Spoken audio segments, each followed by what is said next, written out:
ဇလန်းကပိုပြီးအချိန်တက်လာပြီဗျပြိုင်ဘက်ကျောင်းမိသားစုရဲ့စီးပွားရေးလုပ်ငန်းတွေအကြီးအကျယ်ရှုံးနေပြီးပျက်စီးတော့မဲ့တဲ့င်းကိုကောင်းမလေးစုချင်းစုခင်းတယောက်ဖုန်းထဲမှာမြင်သွားတယ်သူလဲလက်ဖြာသွားပြီးကြောက်တန်ယူရောက်ထဲညူမှာဘာမှမရှိတော့ဘူးပဲငါသူ့နားမှာဆက်နေလို့မဖြစ်တော့ဘူးအမြန်ပြေးမှတ်ဆိုပြီးထွက်ပြေးဖို့ကြိုးစားတော့တာပေါ့ဒါပေမဲ့ကြောက်တန်ယူကလဲတယ်ပြစုချင်းထွက်ပြေးဖို့ကားပေါ်တက်မဲ့အချိန်မှာပဲလက်ကိုဖမ်းဆွဲလိုက်ပြီးမိသွားတယ်သူကမင်းသားကြီးမူရန်ရဲ့ကုမ္ပဏီကိုဖျက်ဆီးဖို့အတွက်စုချင်းကိုချင်းချောက်ပြီးအစီအစဉ်အသစ်တစ်ခုခိုင်းလိုက်ပါတော့တယ်နောက်တစ်နေ့မှာတော့စုချင်းဟာမူရန်ရဲ့ကုန်စိမ်းစတိုးဆိုင်တွေကိုဝယ်သူတယောက်လိုဟန်ဆောင်ပြီးခိုးဝင်လာခဲ့တယ်ဒါပေမဲ့မူရန်ရဲ့လက်ထောက်မမလင်းဝမ်ကမျက်စိရှင်နေပြစုချင်းရဲ့ပုံစံကပြပြတလဲနဲ့ကုတ်ဖြစ်နေတာကိုလင်းဝမ်ကရိပ်မိသွားပြီးဒီမိန်းကလေးဘာလို့ဆိုင်နောက်ဖေးမှာပဲလှည့်ပတ်နေရတာလဲမတင်ကားစရာပဲဆိုပြီးမျက်ခြေမပြတ်စောင့်ကြည့်နေလိုက်တယ်နောက်ဆုံးမှာတော့သူဟာဆိုင်ရဲ့ဖွဲ့စည်းပုံနဲ့လမ်းကြောင်းတွေကိုပဲလိုက်ကြည့်ပြီးဆိုင်နောက်ဖေးတကားကနေကပြခဲ့ရပြန်ပြီးထွက်ပြေးသွားပါတော့တယ်ဗျာသူတို့တွေမူရန်ကိုဒုက္ခပေးဖို့ဘာကွက်တွေထက်ဆင်အောင်မလဲဆိုတာကတော့ကဲနတ်အစောကြီးလူချေတိတ်ချိန်မှာစုချင်းတယောက်မူရန်ရဲ့ကုံစိမ်းတူလောင်ယုံတဲ့ကိုခိုးဝင်ပြီးအိတ်ထဲကနေအစိတ်တောက်ဖြစ်စေမဲ့အမှုတ်ထုတ်တွေကိုထုတ်ပြီးဟင်းသီးဟင်းရွက်တွေပေါ်ပတ်ဖြန်းဖို့စူးစမ်းနေတာပေါ့ဒါပေမဲ့မတင်ကားလို့စောင့်ကြည့်နေတဲ့မမလင်းဝမ်နဲ့အဖွဲ့ကအချိန်တက်ရောက်လာပြီးစုချင်းရဲ့လက်ကိုဒုံကနေဖမ်းချုပ်လိုက်ပါတော့တယ်အိတ်ထဲကိုဖွင့်ကြည့်လိုက်တဲ့အခါမှာတော့တက်တေထုတ်တွေတန်းစီပြီးမိသွားတာပေါ့စုချင်းတယောက်ဘာမှညင်မရတော့ပဲငိုယိုပြီးကျမကိုကြောက်တန်ယူကအတင်းကျပ်ချင်းချောက်ပြီးခိုင်းလို့လုပ်ရတာပါဆိုပြီးအကုန်ဖွင့်ပြောချလိုက်ရတယ်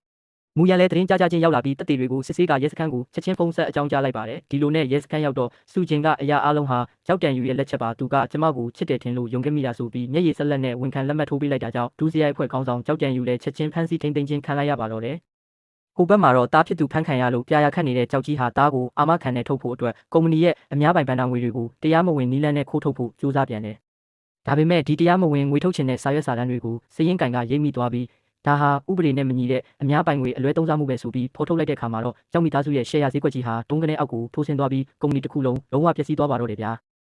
နောက်ဆုံးမှာတော့လုပ်ခဲ့တဲ့ကြောက်မိသားစုရဲ့ကုမ္ပဏီကြီးဟာတရားဝင်ဒေဝါလီခန်းလူမွဲစည်ရင်ခံလိုက်ရပြီးပိတ်သိမ်းခံလိုက်ရပါပြီဗျာပိုင်ဆိုင်မှုတွေကိုစည်ရင်စစ်ပြီးသိမ်းဆည်းဖို့အတွက်သက်ဆိုင်ရာစည်ရင်ရှင်းလင်းရေးအရာရှိတွေဟာကုမ္ပဏီတွေကိုတန်းစီပြီးဝင်လာကြတော့တာပေါ့အဲ့မှာလဲကြောက်မိသားစုရဲ့တာဖြစ်သူကြောက်တန်ယူဟာကုမ္ပဏီရဲ့စည်ရင်ရှင်းလင်းရေးစာရွက်စာတမ်းတွေကိုကြည့်ပြီးငါငငယ်ကလေးကပိုင်ဆိုင်ခဲ့တဲ့အရာအလုံး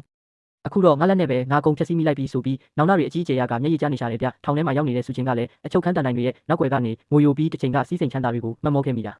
အခုတော့ထောင်နေရန်ကြားမှာဘဝပြည့်ရပြီးဆိုပြီးသူ့ရဲ့အမားတွေအတွက်ရှိုက်ကြီးတင်ငင်နောင်တရနေပါတော့တယ်ဇလန်းကဒီတင်မပြီးသေးဘူးဗျမူရန်ရဲ့ကုမ္ပဏီမှာအလုပ်လုပ်ပြီးတစ္ဆာဖောက်ခဲ့တဲ့ဝမ်ဟောက်ဟာမူရန်ရဲ့ကုမ္ပဏီတွေကခိုးယူထားတဲ့လှုပ်ဝက်စာရွက်စာတမ်းတွေနဲ့ဟက်တစ်တွေကိုအိတ်ထဲအဝတ်စားတွေတင်ပြီးညာရင်းချင်းထွက်ပြေးဖို့ပြင်ဆင်နေတာပေါ့